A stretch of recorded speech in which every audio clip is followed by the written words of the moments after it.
Bismillahirrahmanirrahim. Assalamualaikum warahmatullahi wabarakatuh. Bertemu lagi dengan Kang Afif di sini. Video kali ini akan berbeda dari sebelum-sebelumnya, yaitu di mana di sini saya akan melakukan unboxing. Ini unik ya, baru ya gitu. Tapi unboxingnya ini bukan unboxing produk, melainkan unboxing box berisi buku-buku yang saya order. Ini ada dua buah buku ya, ini dusnya ada banyak banget nih, saya beli di salah satu toko online. Sebenarnya saya mengincar ada dua buku, yaitu tentang launching dan tentang gratis ya, itu dua-dua itu saya tunggu. Tapi ya, karena di toko tersebut itu ternyata memiliki banyak buku-buku bagus, maka sekalian aja saya order ya. Kebetulan saya juga hobi sekali membaca buku-buku ya di waktu-waktu kosong saya. Nah, buku apa saja saya akan tunjukkan pada Anda, termasuk beberapa sinopsisnya ya dari buku tersebut ya. Kita coba lihat di sini. Ini yang pertama ada yang namanya I Can Make You Rich ya. Ini dari Paul McKenna ya gitu. Nah, ini masih disegel ya, saya belum baca isinya. Tapi kenapa saya beli buku ini? Karena saya baca sinopsisnya, ini cukup menarik. Yaitu adalah tentang teknik psikologis dan pola pikir yang bisa membantu kita untuk untuk make you rich ya gitu. Jadi kalau untuk teknisnya, bagaimana cara untuk meningkatkan income ya, keuangan dan sebagainya, itu Anda bisa belajar seperti misalnya Facebook Ads ya, marketing, dropship, Google Ads dan sebagainya. Nah, tapi itu saja, teknis aja itu tidak cukup kalau misalnya kita tidak memiliki wawasan tentang mindset dan psikologis untuk sukses atau untuk kaya ya. Nah, itu yang mungkin akan dibahas di sini ya, nanti akan saya baca di sini, kemudian nanti akan saya sharing pada Anda di video berikutnya. Berikutnya juga buku yang saya beli. Ini adalah menarik sekali, yaitu adalah apa sih yang Abang pikirkan? Ya, ini biasanya bukunya untuk emak-emak nih, cocok ya untuk ibu-ibu ya. Karyanya Michael Gurian gitu. Jadi membedah cara kerja otak laki-laki. Wah, otak saya jadi bedah-bedah nih.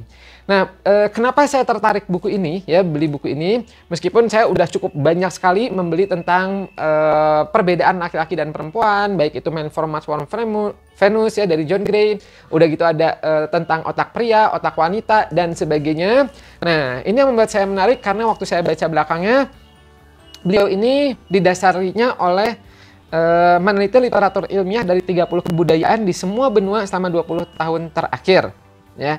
Jadi saya ingin tahu nih seperti apa sih gitu ya hasil-hasil penelitian tersebut. Semoga itu menjawab pertanyaan-pertanyaan saya dan insya Allah juga ini bisa saya sharing pada Anda sehingga para ibu-ibu ya, para mama gitu, itu bisa mengetahui suami Anda tuh otaknya seperti apa tanpa harus membedahnya sendiri ya. Ini kita lihat ya. Contoh misalnya di sini. Kenapa sih laki-laki itu lebih mengekspresikan sebagian besar dirinya itu dalam pekerjaan? Kita coba cari tahu. Kemudian kenapa laki-laki itu ingin sekali menguasai remote control televisi? Nah, ini kalau untuk yang suka nonton TV ya, kebetulan kalau saya itu jarang sekali nonton TV, jarang banget ya gitu. Jadi mungkin nanti saya coba baca. Tapi kalau saya ngelihat ke anak saya mungkin demikian ya, karena anak saya ada yang laki-laki, ada yang perempuan. Yang laki-laki itu selalu bawaannya pengen memegang remote control TV tersebut ya. Nanti kita coba cari tahu kenapa ya. Kemudian berikutnya buku ketiga adalah ini bukunya kecil, judulnya adalah Personality Puzzle. Penulisnya ini Florence Litaurer dan Marita Litaurer. Beliau ini tim penulis Personality Plus. Masih ingat Personality Plus? Mungkin Anda yang dibagi 4, yaitu ada sanguinis, melankolis, pragmatis, korealis ya. Nah, beliau nulis lagi buku seperti ini. Model-modelnya sih ukurannya mirip ya, sekecil ini. Cuman kalau yang Personality Plus warnanya orange, ini warnanya putih. Nah, beliau membahas ini terutama diaplikasikan ke dalam dunia tempat kerja ya. Dan karena buku itu menurut saya bagus ya, menjadi referensi banyak orang, jadi saya penasaran juga dengan buku berikutnya ya, siapa tahu ini menginspirasi banget juga. Berikutnya buku apa lagi, yaitu nah ini dia ya, buku launching, ini yang saya tunggu-tunggu sekali, dan satu lagi adalah buku gratis nih, kelihatan? Kenapa buku ini saya tunggu-tunggu? Ya, saya mau membahas yang buku gratis dulu.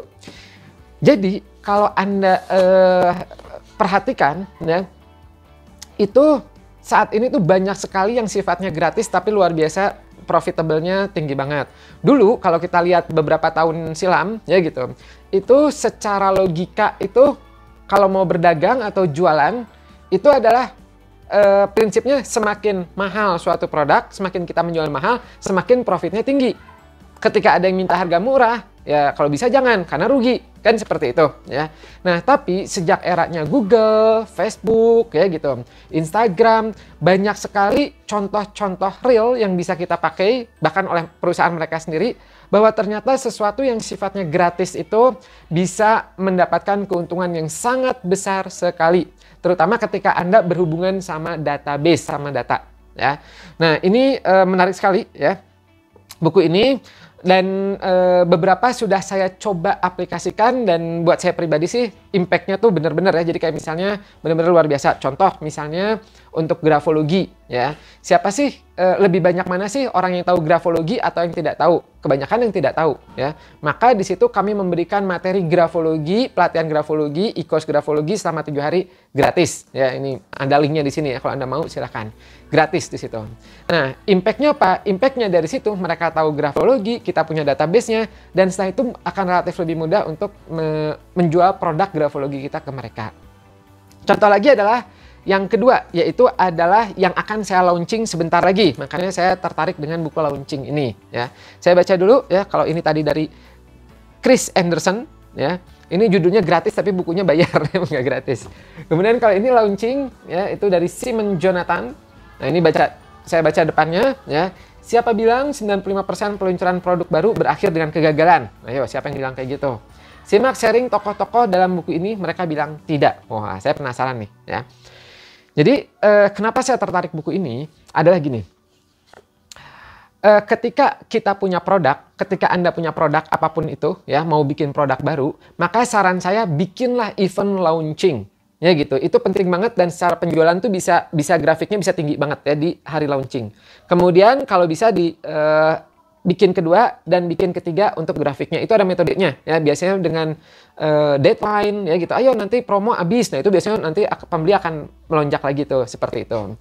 Nah, saya sendiri pernah mencoba mengaplikasikan waktu saya launching program suplemen grafologi. Ya, suplemen grafologi, ini Anda bisa lihat linknya, yaitu kumpulan-kumpulan materi grafologi seperti arti tanda tangan, arti doodle test, arti warna pada gambar anak, kemudian grafologi medis, ya macam-macam. Nah, itu dilaunchingkan. Dan itu benar grafiknya tuh tinggi banget ya di awal-awal, kemudian pas promo kedua, dan di hari terakhir promo tersebut. Ya, setelah itu udah rada stagnan. Ya, itu perlu metode lain nantinya. Nah, itu di sini. Nah, Kang, itu kan udah lama. Kenapa Kang Afif baru beli ini sekarang? Karena saya akan launching lagi produk baru, yaitu adalah e-book dan e-course ya, tentang cara membuat mengajar online ya, materi online. Jadi saya banyak teman-teman saya, rekan-rekan saya ya, dosen gitu, pengajar dan sebagainya. Dan saya tuh melihat bahwa mereka itu sebenarnya bisa sekali untuk membuat kursus seperti apa yang saya lakukan, dan bisa mendapatkan income ya, bahkan bisa menjadi passive income, apalagi dengan dunia teknologi seperti ini.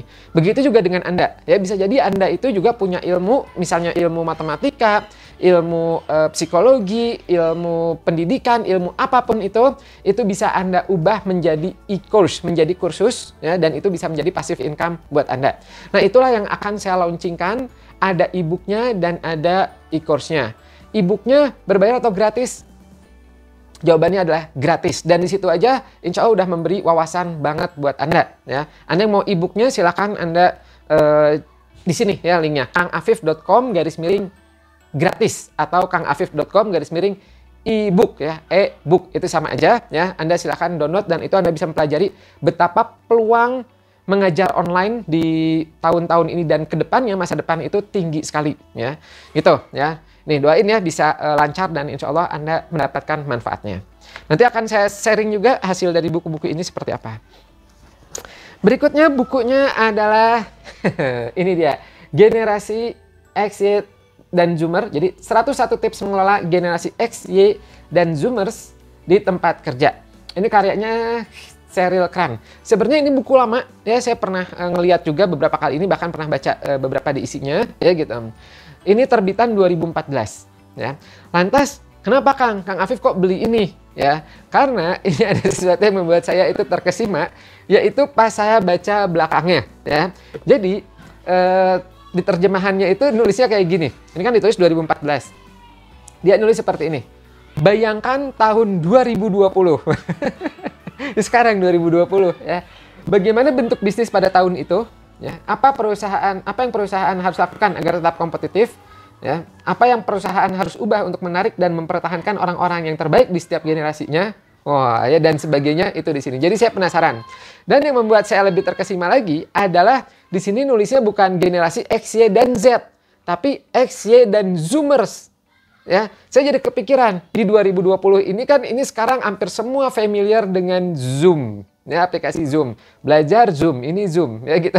Nah siapa tahu itu ada kaitannya ya, wallahu alam, itu ngait-ngaitin ya gitu.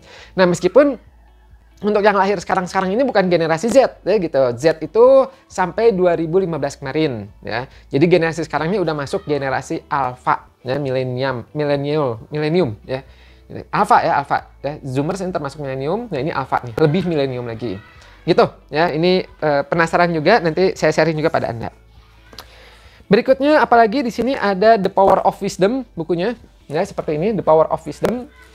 Masih di plastik juga ya, dari Mas Nurrahman Effendi. Nah, kalau ini kayaknya lebih banyak isinya tentang kisah-kisah ya, kisah-kisah gitu tentang hakikat hidup ya, pentingnya menggali potensi diri, kecerdasan spiritual ya dan sebagainya. Nah, ini kadang-kadang keilmuan kita juga perlu diikuti dengan kebijaksanaan ya, hikmah-hikmah, dan itu kita bisa belajar dari orang-orang lain ya gitu. Nah, disinilah semoga saya bisa mendapatkan itu dan insya Allah bisa sharing juga dengan Anda apa sih hikmah-hikmahnya itu ya. Oke. Berikutnya ada juga ini The New Rules Emotional Intelligence. Wah, ya, Emotional Intelligence. Emosional itu penting ya.